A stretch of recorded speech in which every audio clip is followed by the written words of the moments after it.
آپ کی گرفتاریوں کا سلسلہ جاری ہے اور آئی ہوپ کہ کوئی ٹرانسپیرنٹلی معاملات آگے بڑھے.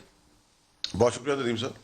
دیکھیں ندیم صاحب, آپ نے کہا ہماری گرفتاریوں کا نہیں سر, اٹانومس باڈی ہے, آپ نے تہیں کر رہی ہے جو بھی کر رہی ہے, اور ہوپ فلی آپ نے ایسے کہا کہ کنکریٹ معاملہ ہو, واپسی نہ ہو, اور اگر نہیں ہے اس میں تو کوشچن نہ بنے. مطلب جو آپ نے کہا وہ آئی ایگری کہ ایویڈنسز جو ہیں وہ کیونکہ کنکریٹ دیکھیں ہونے نا ضروری ہیں. وہ 56 کمپنیوں کا معاملہ تھا, پھر آپ کے پاس ملتان میٹرو کا معاملہ تھا, صاف پانی کیس تھا, ایسے کیس آئے تھے, ڈھیروں لمبی لسٹیں آ گئی تھیں کہ بس یہ بندے تو گئے ہی گئے, یہ تو پکڑ ہی لیا ہم نے, کچھ بھی ابھی تک ثابت نہیں ہوا.